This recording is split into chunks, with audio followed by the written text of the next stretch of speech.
as a journalist, and I think I found the perfect phrase: go yourselves. Go yourselves, you dishonest jokes. On the Megyn Kelly Show, Megyn dives into the blistering hypocrisy of Morning Joe with Glenn Greenwald. They're breaking down the recent outrage over Trump's Mara Lago visit, and Glenn doesn't hold back, pointing out how Joe and Mika had Trump calling into their shows back in 2015 to boost ratings. Greenwald exposes the truth, while others on the left might buy into their quote-unquote woke insanity. Joe doesn't believe a word of it.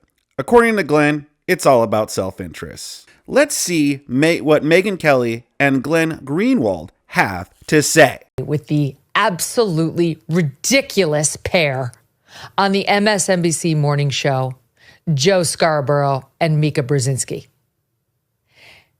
How long have they been telling us that he's an existential threat, that he's a Hitler-esque figure, that he's a fascist, that women will die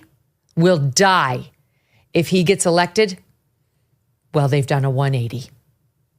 They've done a 180 as their ratings circle the bowl. And we've got the sound bites to show you exactly what we're talking about. Joining me now to discuss it, Glenn Greenwald, host of Rumble's System Update. Glenn, welcome back. Great to see you. Great to see you, Megyn. Okay, this is so juicy. I'm so thrilled you're here for this. You deserve this, Glenn. You deserve this after your chest infection and the whole thing. Glenn out. Glenn is back in. It's the best president. Here, we'll start with, we'll do it in reverse order. SOT 2, what they were saying ahead of the election.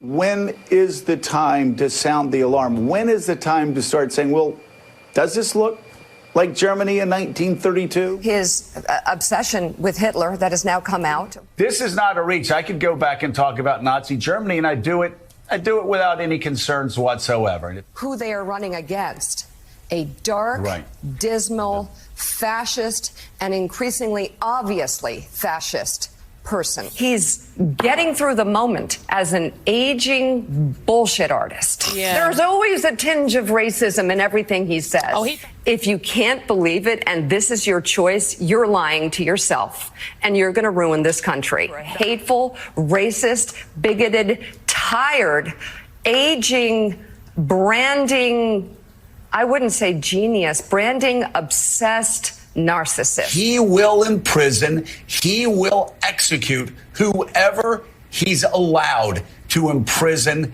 execute. They're knowingly voting for a fascist. They're voting for a racist. Did a graphic scene like he was having oral sex. Oh my God. With the microphone. Oh boy, that was quite a clip show, wasn't it? Like, geez. Like, they really went full all in that Donald Trump is evil German man 2.0. That was ridiculous. That was a ridiculous highlight reel. Let's see what Megyn and Glenn have to say. That was before Trump won. This morning, it's the dawn of a new day. Glenn, let's watch. Joe and I went to Mara Lago to meet personally with President-elect Trump. It was the first time we have seen him in 7 years. What we did agree on was to restart communications. In this meeting, President Trump was cheerful, he was upbeat, he seemed interested in finding common ground with Democrats on some of the most divisive issues. And for those asking why we would go speak to the president-elect during such fraught times, especially between us, I guess I would ask back, why wouldn't we? Joe and I realize it's time to do something different. And that starts with not only talking about Donald Trump, but also talking with him. And I will tell you, a lot of Democratic leaders we've talked to this past week, since the election, have told Mika and me it's time for a new approach. And hyperbole and personal attacks will not work. My hair on fire doesn't work. We've all seen that.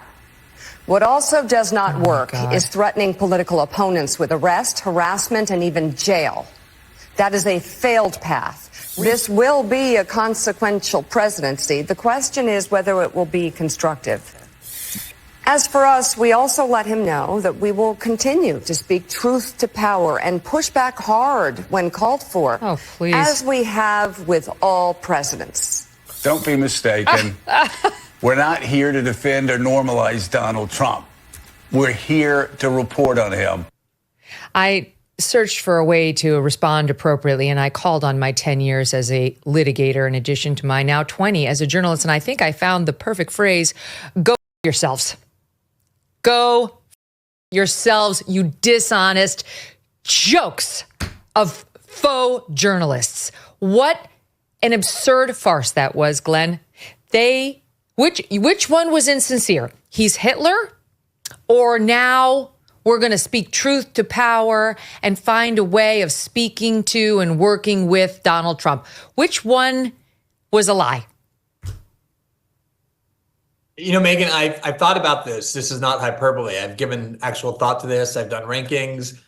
Joe Scarborough and Mika Brzezinski are the most humiliated and pathetic people in all of corporate media. And I realize there's a lot of serious contenders for that crown. So if other people have someone they want to slot in number one, I wouldn't necessarily say it's unreasonable. But the thing about them is, unlike other people in the media who have been completely unhinged about Trump being Hitler, Trump being in bed with Putin, the Steele dot, all of that, those people actually believe it. Like, they're that insane. Joe Scarborough and Mika Brzezinski don't believe in anything other than their own career and their own ratings. Remember, Joe Scarborough was elected in the mid-1990s as part of that Newt Gingrich counter-revolution that was supposed to be this far-right contract with America. Then he gets on MSNBC. He continues doing that until MSNBC demanded full-on anti-Trump hysteria. But in the 2015 and 2016 election, you were the one to point this out actually very well. Nobody did more to promote Donald Trump in the Republican primary than those two. They would allow him to call into their show and did it constantly. No other candidate. Why? Because it was the only thing that got ratings. He saved all of their jobs. Then once he got elected, calling him Hitler, calling him all of this, that became the way you get ratings, and then doing that through the campaign. But now that Hitler has returned to power, the first thing they do is tuck their tails and fly to Mara Lago and not even interview him, meet with him privately and personally, and then justify it with this journalistic veneer. It is so repulsive.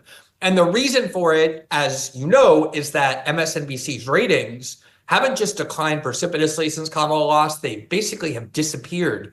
There's nobody watching that network anymore for so many reasons. And they obviously have calculated that the one thing that can save their jobs again is reestablishing a relationship with the fascist dictator, Donald Trump, in order to get him back on their show, knowing that's the only thing that people will want to watch. It's so opportunistic and careerist. I have so much more respect for the insane people on that network who at least believe what they're saying. I mean, yeah, absolutely correct. I mean, these people, like, this is one of the prime reasons that people are leaving in droves, that people are no longer watching these shows in droves. Why David Pakman's like, I lost members and subscribers. MSNBC is losing ratings. It's because they're tired of you lying to them. Because obviously they figured out, they might not know exactly what it is, but they know you're lying to them about something.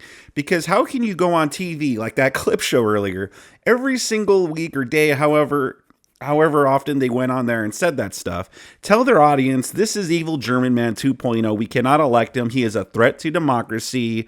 He is all these terrible things, the worst things that you could possibly think of.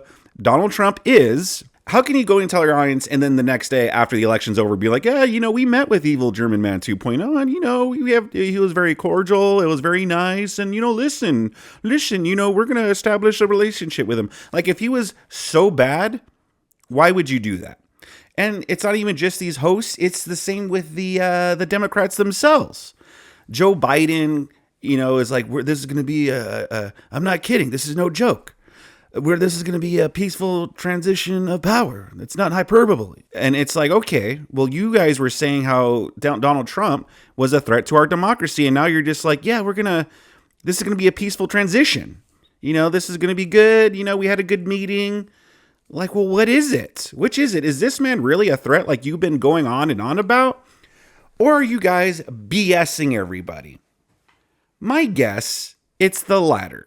that they are BSing everybody. Kudos to Megyn Kelly for telling these people to F off, and if you want to see more of Megyn Kelly owning people, I have a whole playlist for you on the left-hand corner.